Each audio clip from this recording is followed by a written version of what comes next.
Hello everybody and welcome back to My Nerdy Kitchen. But we're not actually in my kitchen because I'm on vacation. And today is Sharon's birthday. And she requested that I make for her Harry Potter's first birthday cake. It is a chocolate cake. And as you'll see, the inside is yum, but the outside is, well, Rachel needs to work on her icing skills. But that's what we're doing today. So here's how we did it. Harry's birthday cake is coming to us from Chapter 4 of the Sorcerer's Stone, where Hagrid comes to see him and gives him a cake. This is a 3 on the time, 3 on the difficulty. Lots of items are needed, let me just tell you that.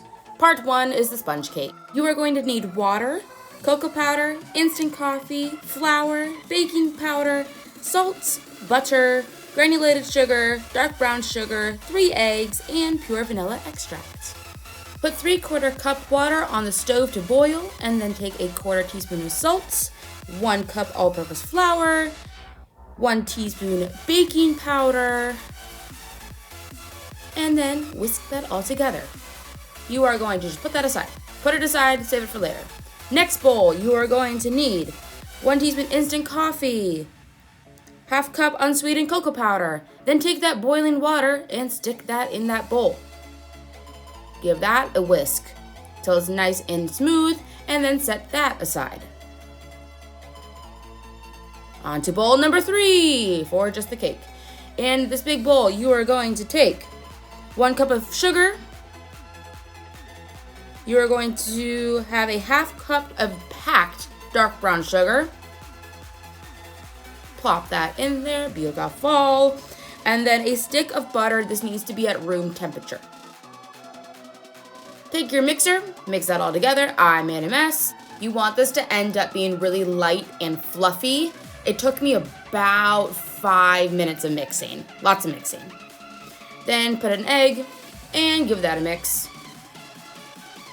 Scraping down the sides as necessary. Another egg, mix, scraping down the sides as necessary. And then for a 3rd time, egg and mix.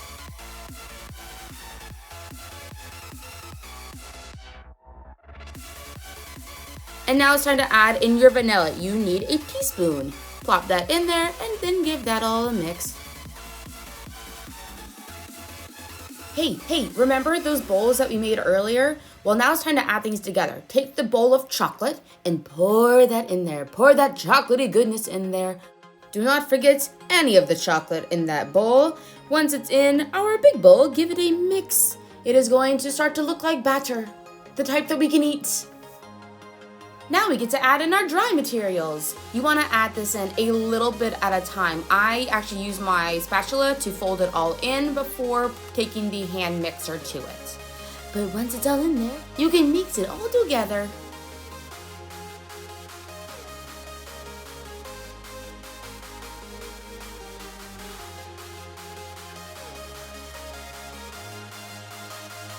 Let's prep our pans. I have 2 8-inch tins. I got these from Walmart. And thank you to my partner AJ for helping me put the parchment paper in there because I was struggling. These lock in place and they look pretty dandy. So you're going to add parchment paper around the outside to both of your tins. And then you get to add your batter in. You want them to be relatively even. I ended up filling mine about halfway on each.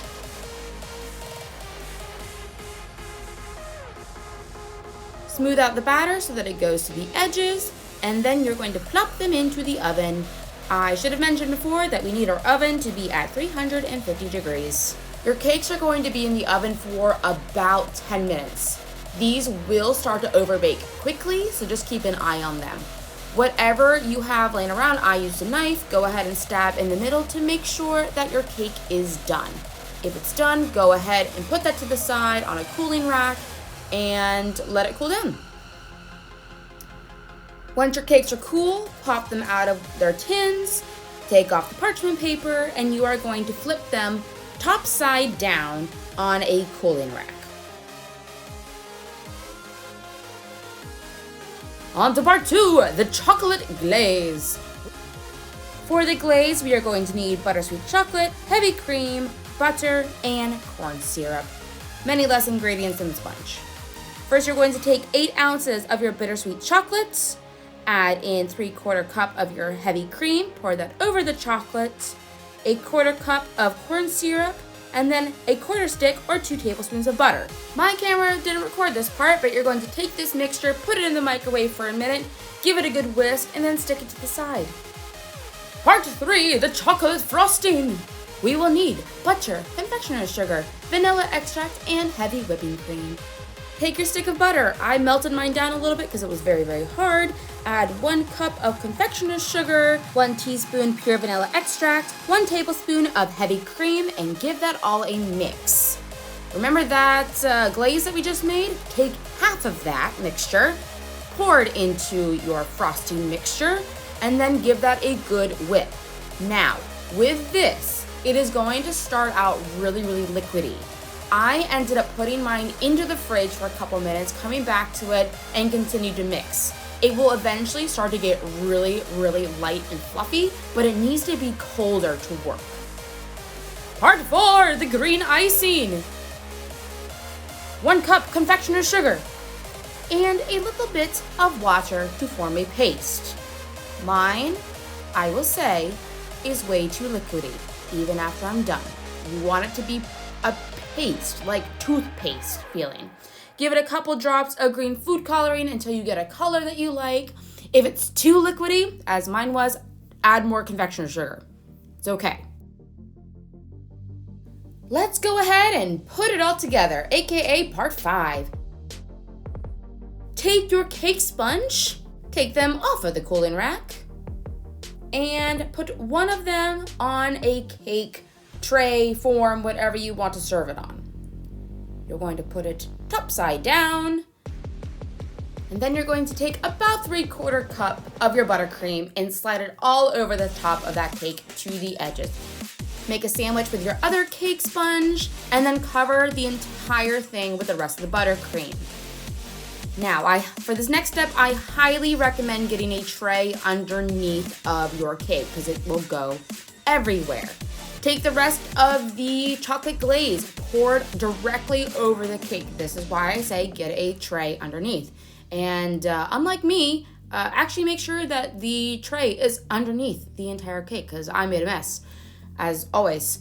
Now spread that glaze all the way over, making sure that it drips down the sides.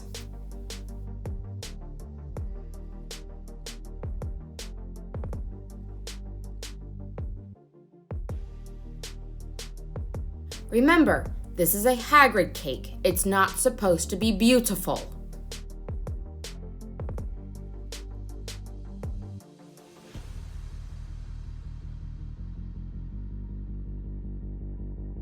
Hey everyone, it's Editing Nerd here, and this is just a bit of disclaimer that the way that I am using a piping bag is not the way that you use a piping bag.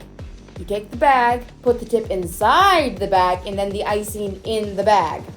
Don't do what I do and try to hold it on because disaster and many, many giggles will ensue, as you shall now see. Take it away, Past Rachel. Oh no, the tip's falling off. How do you get this to stay? Oh no!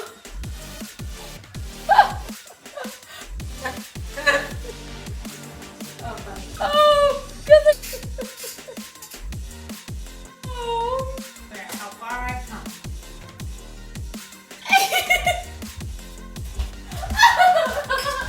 Look how bad it is, Mom. Oh yeah. Happy birthday to you. Happy birthday, dear Sharon. Happy birthday to you. It's supposed to say happy. Hippie Borui Chiron. Yeah. Hippie for sure. It's definitely hippie. Hippie bio Biori. ULY. Bioli. Biori. Shiram. I like Chiron. Chiron. Ooh. Look at that.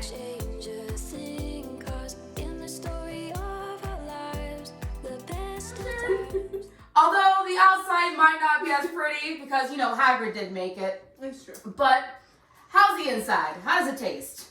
Creamy. Creamy? Yummy? That's yum. That's yum. Well, Sharon, happy birthday. I'm glad you enjoyed your cake.